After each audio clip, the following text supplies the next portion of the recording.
Hi everyone and welcome to this webinar. Um, just before we get into everything, we're going to just lay some house rules. Apu, if you could move to the next slide. Some housekeeping rules. You can keep your videos on, and if you have any queries at any time, please type it in the chat box. We will answer them towards the end of the session.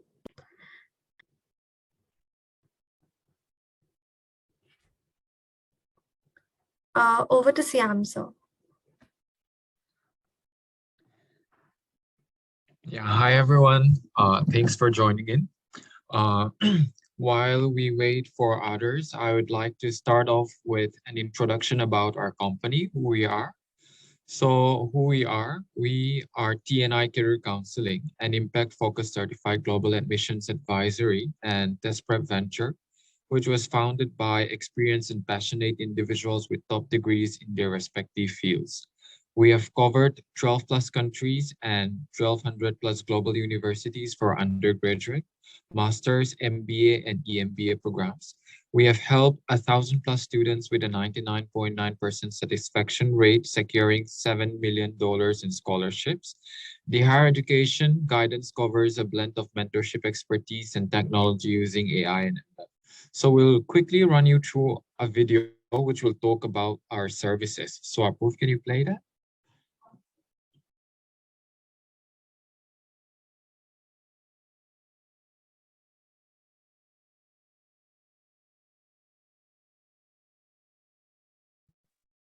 Yeah, I think the sound is not shared. You can share the sound as well.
Yeah, thank you everyone for your patience. This video talks about our services, which we will talk about it again in the last part of our session. So Apoorv, if you can move on to the slides.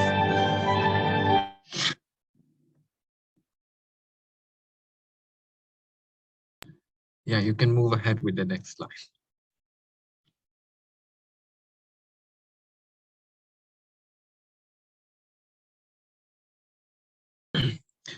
Yeah, so Apurv, you can move to the next slide.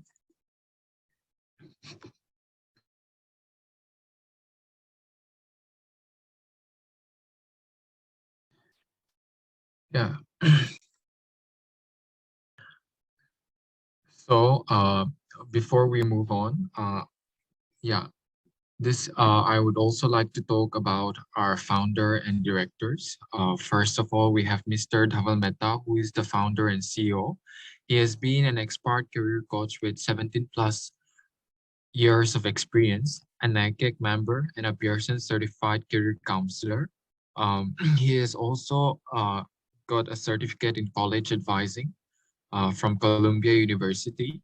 He has done his UG from University of Michigan, Ann Arbor, and Columbia University graduate. He has completed his EMBA from Cornell University, the Johnson School, and currently he's the president of UMIAA, which is University of Michigan India Alumni Association. Next, we have our two director and mentors, Mr. Kevin Zanzani and Mr. Chirag Bhatt. Mr. Kevin finished his UG from University of Michigan, PG from UC Irvine, and Mr. Chirag Bhatt completed his UG from IIT Chicago and his PG from Stanford University. So that's a little bit about our founder and CEO and directors and mentors. To the next slide. And we have a total of 200 plus advisors, or we could call them mentors from different walks of life. You can see their profile under their names.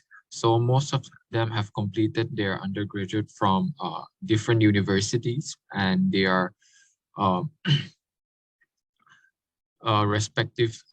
respectful in their respective fields. So before we could move on to the next slide again, I would ask Yuya if there is anything she can add.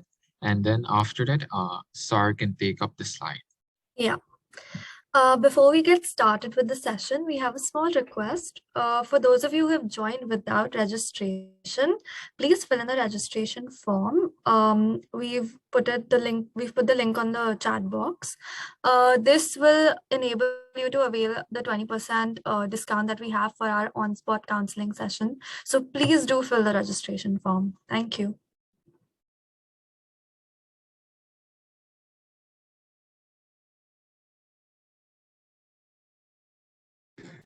So we will now have Mr. Dhaval Mehta to take up the session.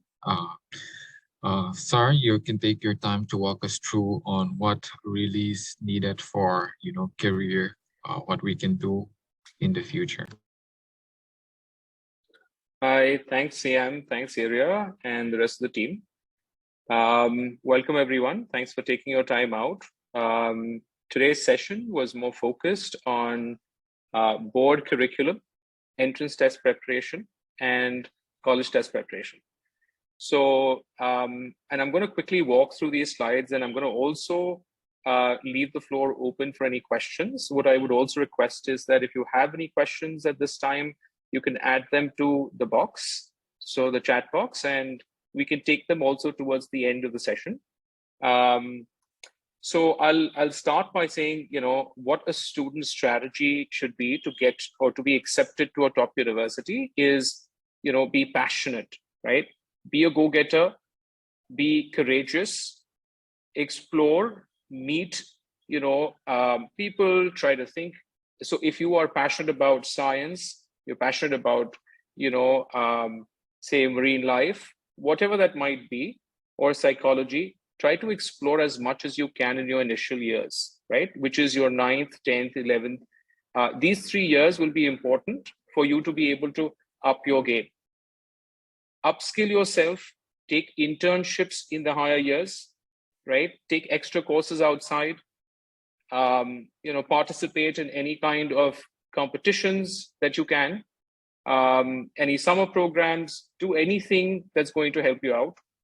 Consult a mentor. I think you will get mentors from across all walks of life, and you need to reach out to them. So if you're interested in, say, medicine later, or at some point in time, talk to someone and you will definitely find plenty of them. If you don't know of any, we will help you out with that as well. With career mapping, very, very important. that once you get into the 9th grade, that you start thinking of how are you going to map your career, right? So set up your goals and then start slowly working towards them. So as we move along, I'll try and show you how you can do that better. Great. So I know I get this question a lot of times, from parents, is that, how do I choose a board for the 11th and 12th? I even get this question when they're in the 8th going into the 9th as well.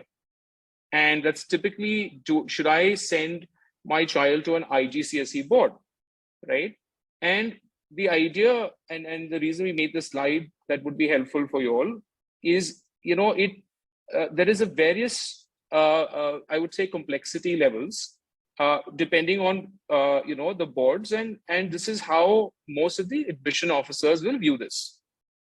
So if you're looking at an HSC or a CBSE or a state board or a central board like CBSE, according to, there is no good or bad board to be in. It's just what is it that you want from it, right? That's how you need to view it.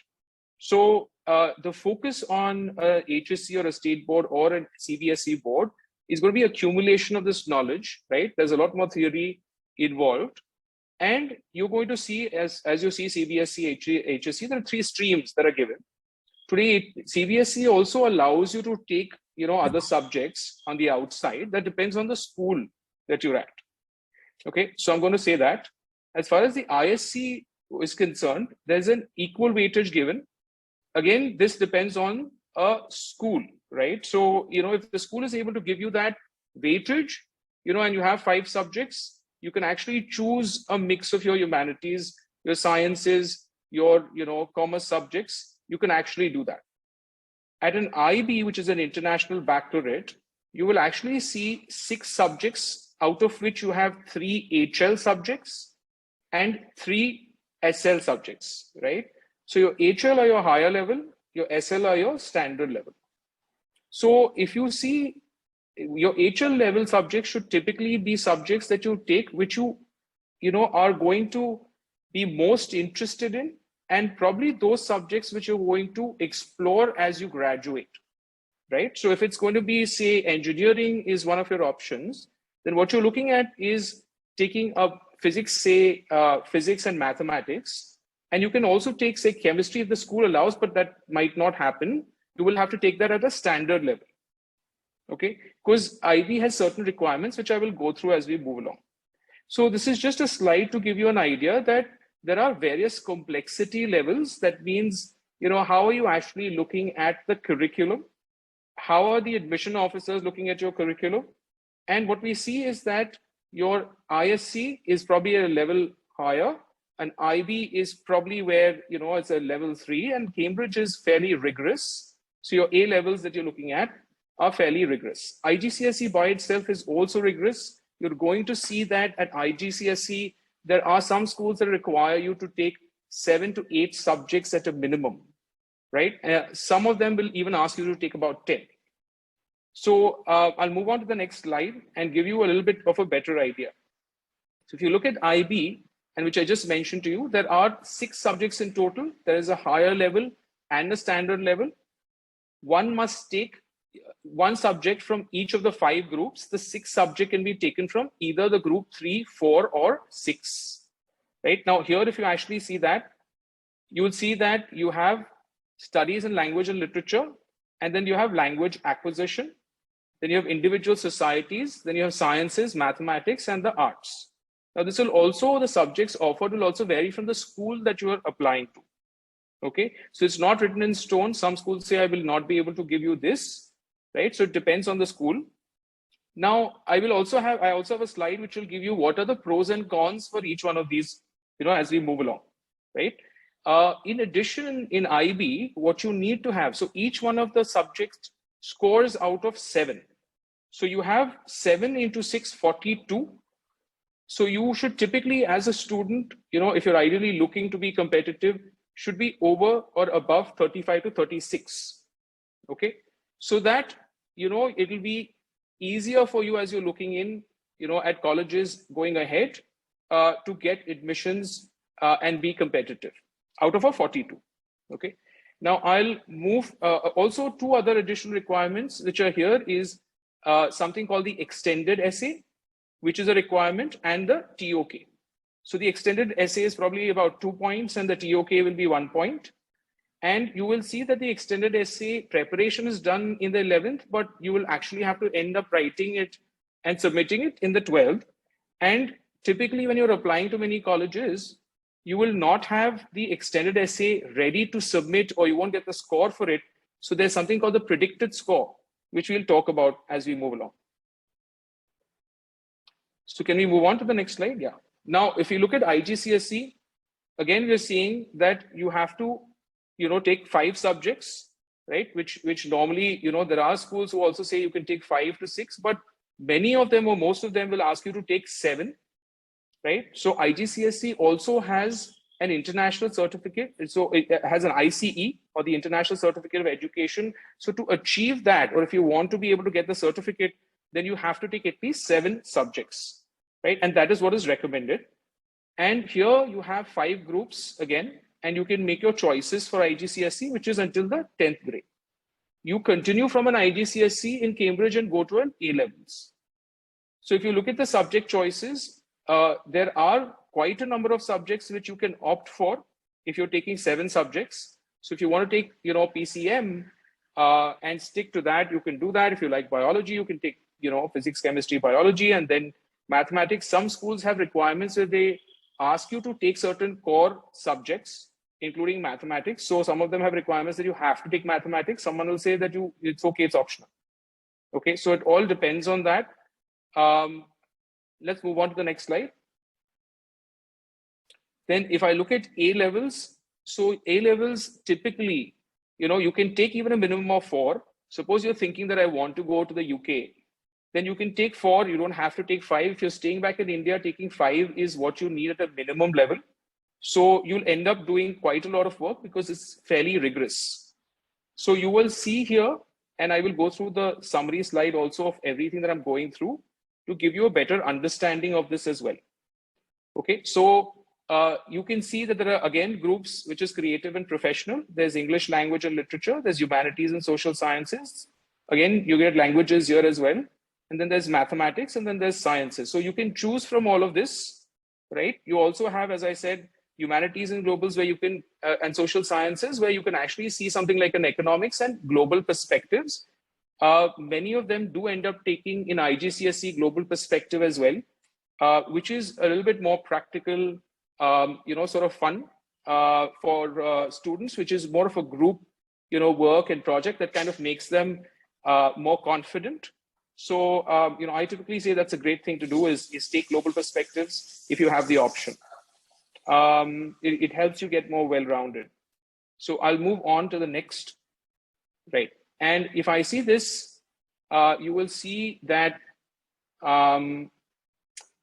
in the CBSE choices, of course, you have your languages, you have humanities and social sciences, you have mathematics, you have business and commerce, you have visual, performing and creative arts, you have your skill electives. And so again, here, you can actually make your choices. Now, this again depends on the school which you're going to, right? So they have a lot of subjects, but those subjects will be offered depending on what the school is actually offering you. Moving on. So this is ISC, and in ISC, of course, English is compulsory. And then you have all of those, other electives that you want to choose. Again, this depends on, a lot depends on your school, what they're offering. So here you can mix and match and say, okay, I want to take, say, chemistry or, and biology. I want to go for medicine. And then, this is what I want to do. I might not want to take mathematics, so I want to take it. You can decide that. And most of the schools have been very flexible or, fairly old curriculum. Many of them now I see have really been helping out students and giving them a mix of those, 5 subjects. So moving on. Now, just giving you a little bit, in terms of finally making a curriculum choice. If you look at IB, it prepares a student for a sort of US style liberal arts education. The application basis and the pedagogy is such It's actually very helpful because you sort of learn how to apply a lot of concepts early on. So it's not just rote learning. You're able to think out of the box. There's a lot of critical thinking. There's co-curricular activities. There's something called CAS, which they have, that allows you to do a lot of community related activities as well. So it kind of helps you tick a lot of the boxes. That doesn't mean that you can't go from one other curriculum to the US curriculum or to the US, but it does help you think a little bit more broadly and prepares you better. Of course, the cons are that there's a difficult transition. It's not that easy. There's less time to work on extracurriculars because you're doing a lot of studying as well. Handling 6 subjects is not easy. Your high-level subjects tend to be quite tedious, and even the standard level do tend to have quite a lot of things that are covered. Just like any other board, you will have to do preparation even towards the 11th and the 12th, especially because it's important to have those grades throughout. If you are considering applying, in Indian universities, some of the new age universities require you to submit 3 years. Right. And so that means you need to have your 10th, 11th, and 12th results being submitted. In IGCSE, if you see this, it sort of prepares the students for higher education abroad, definitely. And that's your basis, right? Your 10th. It builds good analytical skills. It covers a vast, number of subjects, depending on how and what your school is ready to offer. Cons tend to be, yes, schools are a bit more expensive, both for IB and IGCSE. Again, there's less time to work on extracurriculars, even though some schools do provide them, but it's just that it's quite rigorous. You end up doing a lot if you have 7 to 8 subjects, and then you have to take things, sort of outside. So Cambridge A levels, again, you have a minimum of 4, but if you're considering India, you have to take 5 subjects, and that does get quite rigorous. They're, again, as I said, a bit more expensive. Curriculum can be also stringent, but definitely, it's great if you have that, perspective, and you can, you can pursue A levels. It does give you a lot of options, and it allows you, especially when you know, okay, I want to do engineering. I can take my PCM, I can take, and say English, and then I'm taking maybe computers or something else, which I know, I'm going to be good at. And, it's fairly focused. Also, wide range of subjects. Many of these, specific university courses require A levels as well. Now going through to CBSE. So CBSE and ISE, I would say that, just to kind of add, right? They're great boards. They've always sort of prepared students, even until the 10th grade really well, right? So the ICSE, which is until the 10th, and then going to ISE, they do prepare the students, but, it's still not as much, I would say, of critical thinking. The opportunities are there, but I would still say it's not as high as maybe an IGCSE or an IB do have. So ISE, again, complete comprehensive syllabus, highly recognized across India, strong focus on English. CBSE, there's lesser workload, there's more time to do extracurriculars, that's great. It also has recognition. Also, all the major competitive exams are following CBSE syllabus, right?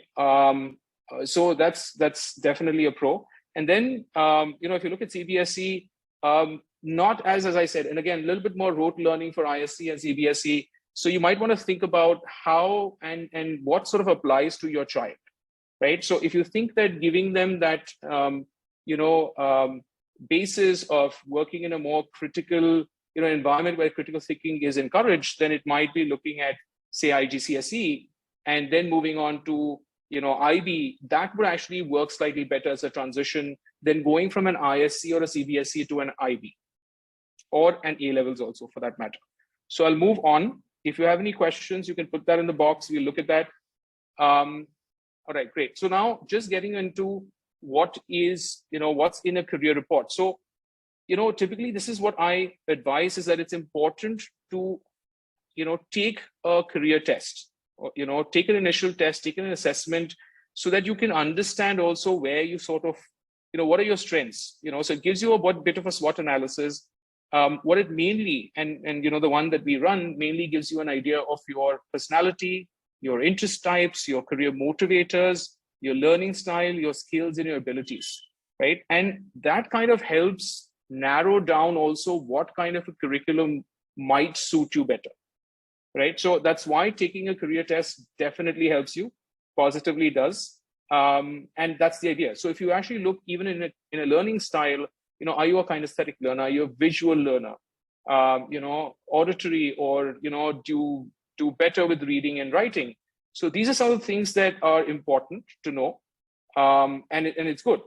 And if you look at skills and abilities, are you good at your numerical skills, your logical, your verbal, your organizational skills, or your spatial and visualization, leadership, cooperation, mechanical abilities, so if this stuff starts showing to be positive, you can consider careers, maybe in an area which might be to do with, say, engineering or math or sciences, etc.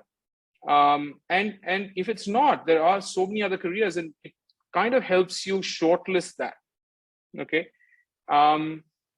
Yeah, I think I sort of went through this, that it's important to sort of have a mentor, and sort of have, so I just go through why it makes sense to do that. Is it helps you raise your confidence because you're talking to a mentor.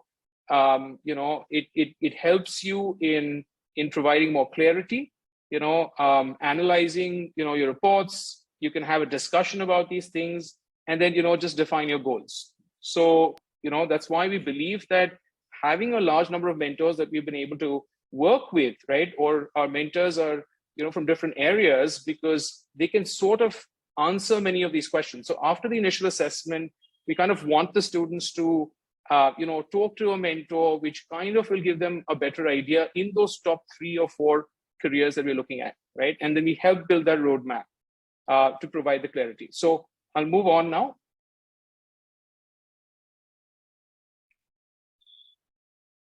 Great.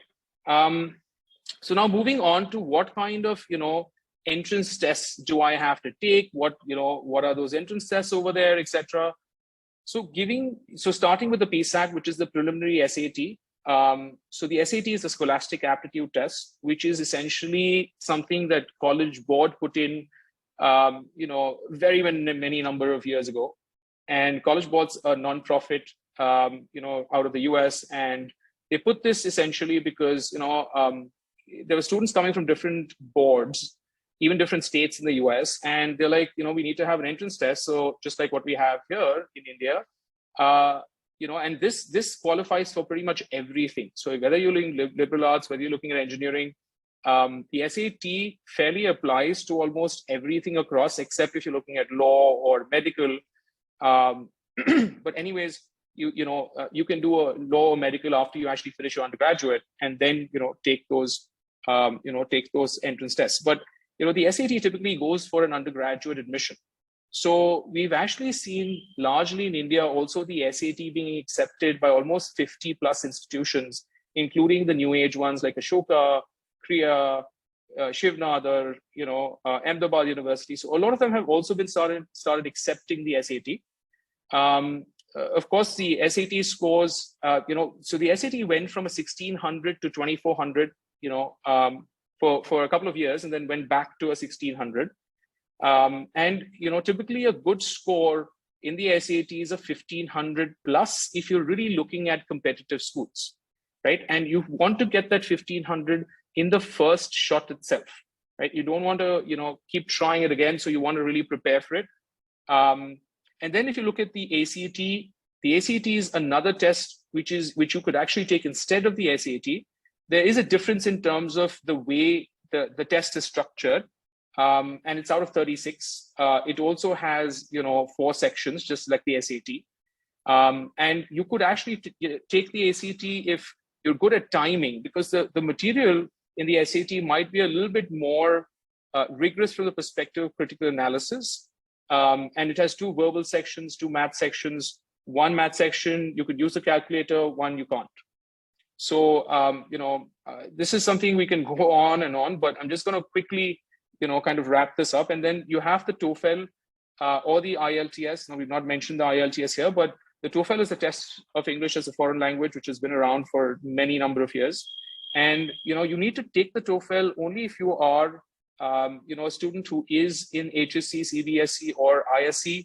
The IB A-level students don't require to take it because it's waived, right? They think that apparently that has English covered to the depth that they need, and they don't need to see any additional kind of tests for it. But if you're taking these other three, you will need to take it. Now, the advanced placement tests, which is also by the College Board, is held once in a year. By the way, the SAT and the ACT are held probably about 4 or 5 times in a year, not as often. Now, the SAT was 4 times earlier, which was MMOD, which was March, May, October, December, but now they also have August. And if you go online, you'll see actually these test dates, but be careful that you're looking at the international test dates and not the local test dates. Okay. And same thing with the ACT. You can take a diagnostic test and try and figure out what works better, whether it's the SAT or whether it's the ACT. That's something we can help you out with as well. The APs is an advanced placement test, which is out of 5. And you typically take this if you are in ICSE, or ISC, and if you're in CBSE or HSC or your local boards, then you really need to take APs to up your game to show that you have taken some of these subjects which are a bit more rigorous in terms of the curriculum. And that's the purpose of taking these APs. And since they happen only once, since they happen only once, as I was saying, it's a little bit more critical that you need to plan them very well ahead of time. So, and if you see the APs, there are about probably over 40 plus subjects. But, in India, there are only a few centers, probably about 7 or 8 centers. And you're going to see that the AP exam takes place, as I said, once in a year. But during COVID, it was all online. And they happened in like 3 slots. So it happened like around May and June. But there were 3 different dates or slots in which you could choose and take the exams. But there's something called the regular AP, and then there's something called the late AP. The reason they provided this is because some people realize late, especially a lot of the Indian students, okay, fine, I'm going to take it a little bit later and I'm not going to plan. And so they have this late AP registration deadline. For the early, it's typically November. And for the late, it is typically by about March, first week or so. So you should, and if you ask me, should I start looking at these APs? They should be, you should start looking at them probably once you're finishing the 9th or finishing the 10th. Right? A lot of the students, in the US start their APs in the 9th. But then they, here, I think so if you've been doing Olympiads, you've been taking a lot of these things outside, then you start looking at your APs more seriously because then you start preparing early on if you're going to take the ISC or, the CBSE or, curriculum. So, moving on.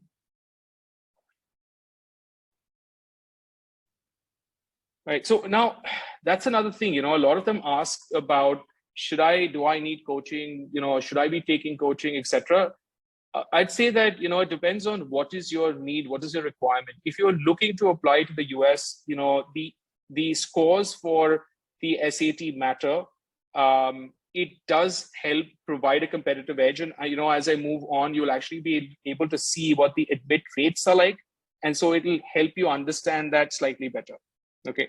So, as I said, again, if we look at, SAT scores, for good SAT scores, right, having a 1500 plus does help you a lot on the first go itself, right? So taking this, SAT coaching or an AP coaching. So APs, typically, there are a few schools that do provide APs, right? And many of these schools don't provide the AP training for you. And that's where you really need to get a good tutor who will help you out with the APs.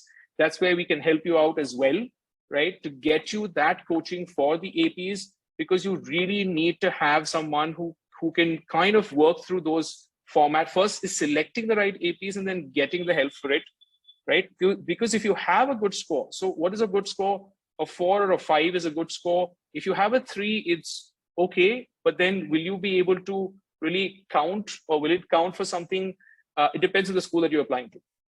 Okay, so some schools are saying, okay, 4 is fine, 5 is fine, maybe a 3 is not okay, right? So the idea should be, you should be targeting a 4 or a 5. Okay, so again, for us, it's important that we are able to help you with selecting the right APs and then preparing you for it. So now moving on. Okay, and I think I went through this, what are the deadlines, mostly like, so I'm fine with this slide. Can we move on? Okay, so these are some of our students which have gotten in different universities across the years. You see the scores, for them having a 1400, to a 1500 is important, right? Simply, and I would state this is, if you are at a lower, score, it doesn't mean that you can't get, I've seen valedictorians who are really good, rank well, still, have a slightly lower score. They're still able to make it to some good colleges, as well. So yes, if you're looking at very competitive Ivy Leagues, like a Princeton or Harvard, it's going to be difficult. It helps a lot if you have over a 1500. Okay, so I'm just going to put it that way. Now I'm going to move on from this slide and say, what are the factors to consider while selecting a country for UG education? And I would say there are plenty of factors, right? Whether it's academics, whether it's quality of life, whether it's reputation of colleges, whether it's the ROI, what are the admission barriers, what's the availability of jobs, how about research and academia, budget, scholarships, choice and quality of institutions, visa status, am I going to get a PR, what's happening? And this does keep constantly changing. So it's not going to be something which is, staying the same. What I suggest is that, you have to, this is a little bit more of a personal interaction. You have to lay down what is it that you really want, what matters the most for you, and then take those decisions as you're moving forward. Okay, so yes, now when is the right time to study abroad? Again, I would think that, I went there for the undergraduate, and I believe that it's a great time to go if you can, and if the parents can afford, and if you think that the child is independent, right? They're disciplined, they're independent, you can allow them to prosper academically and they can get financially stable sooner. It's definitely great as an idea to send them abroad, early on. Many advantages, as I just went through. Many of them also go abroad after their master's, MBA. But again, that depends, we're moving towards an NEP, which is saying we might have 4 years. We don't know. We've been dealing with that for the last 4 or 5 years. We still haven't seen that happen. So let's see, we have 3-year degrees, but we do have certain, so when you finish 3-year degrees and go, sometimes you do have to do additional things for your master's and MBA. So many of them believe, let's do the 3 years, let's send the child at this point in time. It all depends on what it is that you're looking for, right? So I hope that I've been able to sort of clarify a few things. But if you're thinking of saying, I want him to do research and a PhD at a later point, definitely a great idea to send him after finishing things here. Many of them say, I apply, like I'm going to get him to study JEE and IIT, and, but then, when you actually get the results, you need to make sure, what if I don't have the things that I really, wanted, right? So I wanted to go to maybe IIT Mumbai and I wanted to go to this course and I am not getting all of that. What are my backup options as well?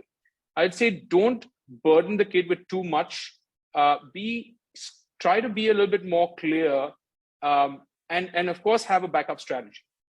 Okay, so I'd put that there, and let's move on.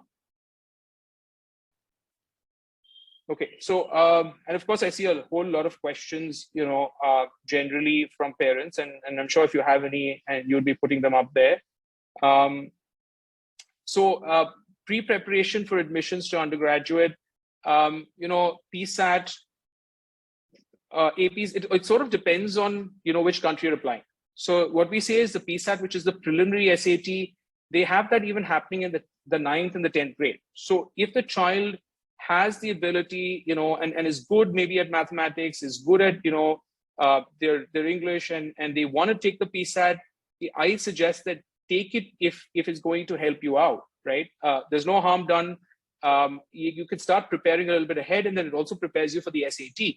So suppose you're thinking, no, I want to get more than a 1500 in my SAT, and I want some practice before, give this PSAT, because you don't have to give that result. And also sometimes the PSAT helps you if you're thinking of summer school and you're applying, you can actually use those PSAT results, right? Then you have the SAT, then the ACT. You typically want to prepare for them early on. So start in the 11th grade is what I would say. If you're aiming only for India, you can start even a little bit later, because the deadlines for admissions sometimes for India are a little bit later on. But for the US, the deadline is typically December to January of the 12th grade. So if you're in the 12th grade, your deadline typically for applications is by December of that year, right? And so that means you only have your first term result for the 12th, right? And you hopefully have it. And then the UK, again, January is typically the time you have the UCAS that you need to complete. Canada, again, I think that could vary from university to university, but a January, February, March, I think that's sort of the deadlines depending on where you're applying and which ones you want to apply to first. So they do accept Canada does accept the SAT. It's not required. Neither is it in the UK. US, India would be very beneficial. Even Singapore, NUS, for instance, does ask for the SAT. It's good to have it if you're looking at these schools. Again, India, I said, many of them do accept it. And then they won't ask you to give their own test, right? So they have their own test, but if you have a decent score, they won't ask you to take their own entrance tests. So moving on to the other slides, I'm going to. So what is the preparation time? Sort of required. This slide covers that. It tells you, when you're in the 9th grade, you need to explore activities related to your top 3 career areas. You take a career test, then focus on your academics, co-curricular activities, extracurricular. So any 2 extracurricular, community service, competitions, any other exams and Olympiads. 10th grade, you can enhance these activities related to 2 career areas and show challenges that you're taking up.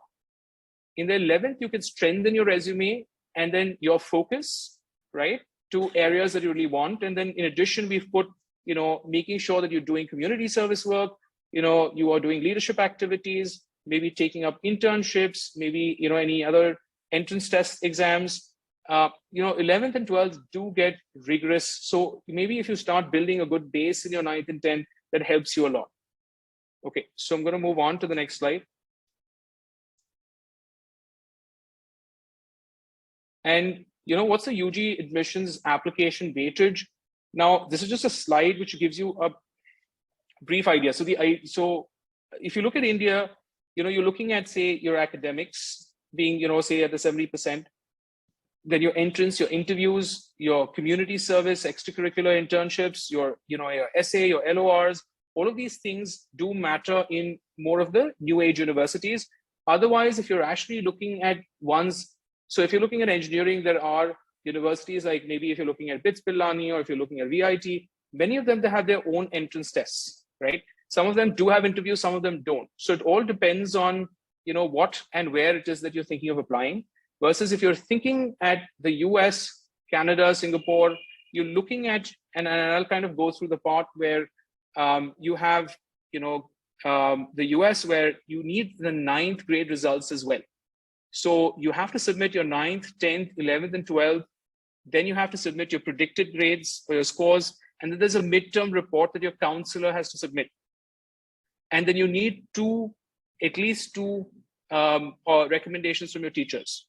Okay, so that's what, so US tends to be a lot of work as well. You have to have, so if you look at the Common App in the US, you have 11 sections. You have to put your activities, what you're doing. You have about 8 that you can fill them in with. There's just, it's quite a long application, while you're making it to the US. India also, to an extent, depending on what universities you're applying to, probably could take some time. UK, the UCAS doesn't take a whole lot unless you're really applying to the top 4 or 5 universities, like Cambridge, Oxford, UCL, or Imperial. So I would say that if you're really looking at, so you have to decide that college list, earlier, and then understand these sort of requirements in general. So I'll move along now to the next slide. So I'm just going to give you a sense of, maybe one of the students that we have, and just sort of what is the flow for the student is, we had a student who came in, from a school right at the, like when she was actually moving from the 11th to the 12th. And, she thankfully came in with some kind of, an idea. And, we had to sort of guide her through that whole process of, what is it that it's going to take to get you to that next step. Now, maybe it was a bit less competitive than it has been in the last 3 or 4 years while we were applying, for this. But, she really had to work through, right? And had to work harder because she hadn't done some of these things while she was actually in, in the 12th. So for her, we had to make sure that, give her that understanding that extracurriculars that you have done need to be put in a certain, frame, in a format. When you're choosing the colleges, you need to make sure that you actually have, say 2 or 3 or 4 dream colleges that you really want to apply to, and then have a target, a targeted list of say 4, 5, 6 universities, and then, say sort of safety universities being 2 or 3. So you have to be very careful about how you're looking at applying. What is it that you want to do? And, for Saima, it was, that she actually tried to explore law first, and then, she was good at economics and statistics. And, then she felt that she wants to really work towards business. And so she started really working towards, building that story really well. And that's where her mentoring sessions really helped. And I think that's, I would say that story. So she had a 1450, finally in her SATs, but, she was able to get through NYU Stern, and that was the one of her targeted schools. So it's very important how you start working early on. So, with Saima, it is this, but we've had so many students that we've worked through for 3 to 4 to 5 years. I would say 4 years at a minimum, where they've really been able to then get their dream school, because it's getting harder and harder to get there. And I'll show you that. Yeah, so I think this is another student, Avia, who's also had a similar story, I would say. And, he's a student that we worked with for about 3 years. And he's currently at UBC, but he had admissions to a large number of institutions simply because he really had challenged himself, a whole lot in those years, in those 3 to 4 years. He worked through science competitions, to, working on music, to working on, his, Olympiads and debates. And, and then he also went to Cornell for, his summer school. And I think that he was very focused on engineering, and he was very passionate about physics. So showing that passion and action speaks louder than words is very important. So we'll move on. So this is just giving you a glimpse of how competitive it's sort of become. And, if you actually see applicants to NYU is say 100,000 now, international applicants close to about 25, admits to NYU is about 12,000, seats at NYU, say 3,500, international student admits are 2,500, and maybe 250 Indian students will get in. So this is just giving you a sort of a glimpse in terms of how competitive it has become. And over to the next slide. Ivy League has just been on an all-time low. So we're looking at, probably a less than a 5% admit rate overall. And when you look at the international admit rates, that will be even lower, right? So the number of applications, given the number of seats and what kind of admits that they give, is just a very different story. So it's just getting competitive every year on year.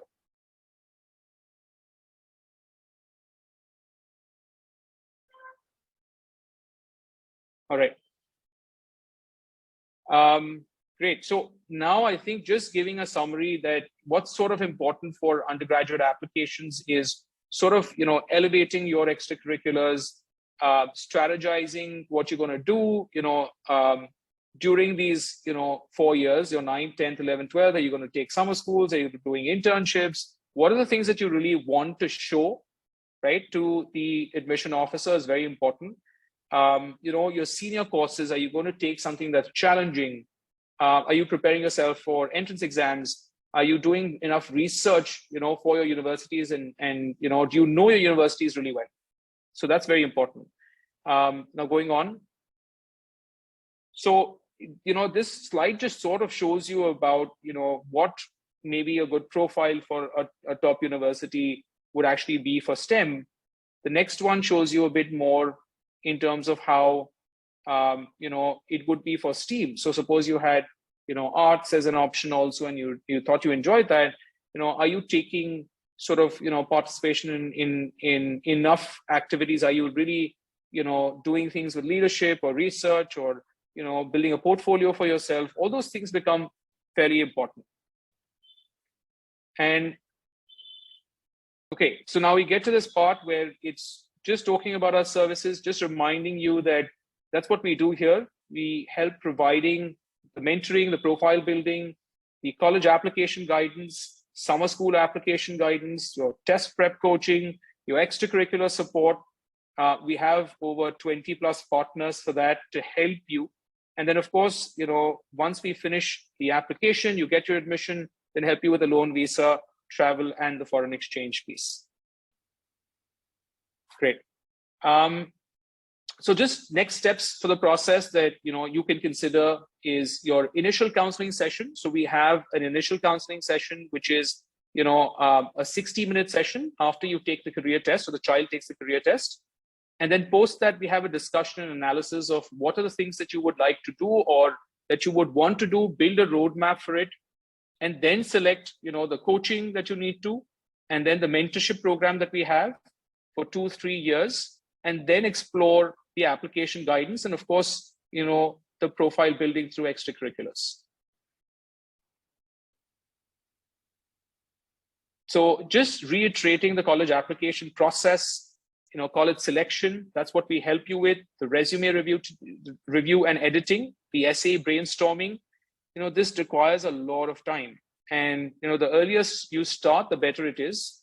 Reviewing of the application forms, working through all the sections, right? Telling you what kind of recommendation. So, even when a teacher is giving a recommendation, it's important that you give them enough information about yourself, right? Provide them a resume. Let them know what needs to really go into their recommendation so that they know things that you're doing inside and outside of school, right?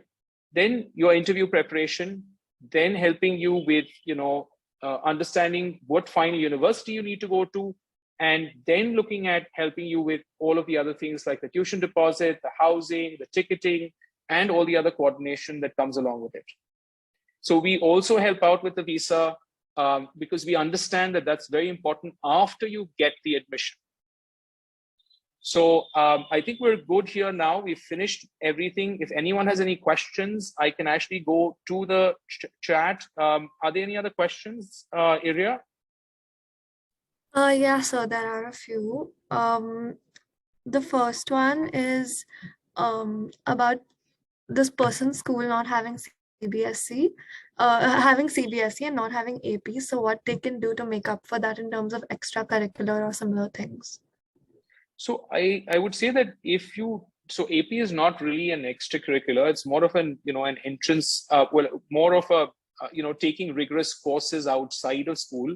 But for an extracurricular, I think since you have a bit more time, you can think about extracurriculars that would position the student. So if it's MUNs, for instance, or if there is something that they're passionate about, if it's sports, if it's dance, if it's art, whatever that might be, they need to explore these things. So even if it's engineering, right, and if they are interested in, say, the sciences, you need to really try and experiment with programs within that. So even when he thinks engineering, you need to be able to explore a few, and there are many that actually help you do that. There are courses that allow you to do, say, a 60 hours in a year, and you take, say, AI, robotics, you take different types of things that you want to do and explore that, right? So that shows that you're doing things outside also for an area of interest. and extracurriculars, you need to be consistent with anything that you take. So, doing it for at least 2 years is very important, right? Not just saying, I'm just going to do it now and then I've left it and then I've not continued with it. I've seen students who, say that I'm doing swimming and do it for like 2 years or until the 8th or 9th and then just leave it. So be consistent with whatever it is that you take, right? That's very important. And see how you can manage doing it with all this other work that you have on your plate. And being organized, being efficient, time management skills are very, very important. Thank you, sir, for that. The next question we have, in case your child is doing IB or A levels, then does he need to do IELTS? Can you give the marking system for A levels? Okay, so, again, this marking system is, typically the A's, so you would have to refer to the school, right, in terms of what it is that they are following. I wouldn't say that, so if you have an A or the child has an A star or, an A minus, or, so you'd have to figure this out with the school, right? I can't give you a marking system essentially. But, what I can read here is that, in case your child is doing IB or A levels, then does he need to do IELTS? And the answer is no, you won't need it. Apart from the fact is, if you need it for, the visa. So if the visa officer says, no, I think that this is something I need. So in Canada, sometimes that does happen. You'd have to figure that out with the university. If they give a letter that it's not required, then the visa officer is not going to ask you for it. So I hope that, takes care of that answer. I can see a question now that could you please explain about 5 versus 7 subject option in IGCSE and not getting the IC certificate?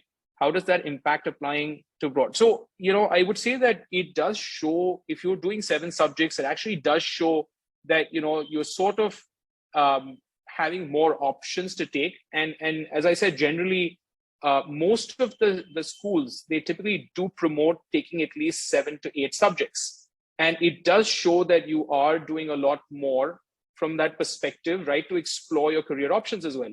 So it's a good idea to take 7, and having that remember that having that certificate, having done that 7 is of course going to look good on your, on your application, generally when you're looking at the other competitive applications coming in. So, when you're saying, if I'm applying abroad, is it essential?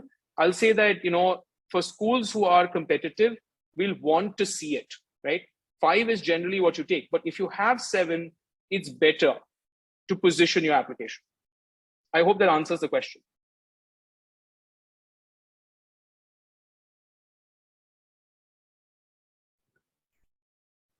If there are any other questions that anyone has, I request you to please put it in the chat box and we can just discuss them and clear your doubts. Great. I hope this has been as much of a fun session as it has been for me. I really want to thank the TCC team and everyone else who've been able to come here. And I would say that do fill out the feedback form. And if you do want, to meet us, it'll help us understand more about you. And I hope all of you all have a great evening.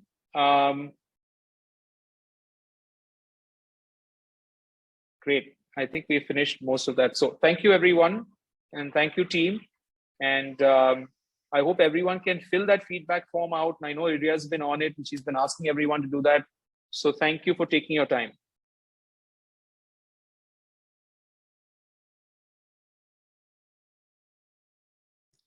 The YouTube link will be shared with you, but for now, please do share the feedback, fill in the feedback form.